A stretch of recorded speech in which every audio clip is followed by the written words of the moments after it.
يا عيال أنا الآن أمشي في ماديرا، جزيرة كريستيانو رونالدو. شوفوا الأمواج، شوفوا الأمواج، شوفوا الجمال، شوفوا الطبيعة، الجو الحلو. هذه ماديرا اللي قال كريستيانو رونالدو زوروها. هذه يا الله على الجو. الآن درجة الحرارة تقريبا 16.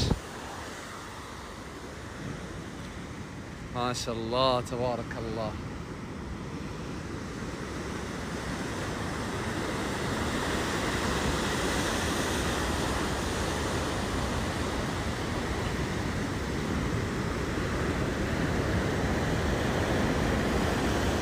جزيرتك يدون خرافية، تفاصيل كلها في الأصفر، في البرنامج الأصفر، الرابط في البايو. حياكم.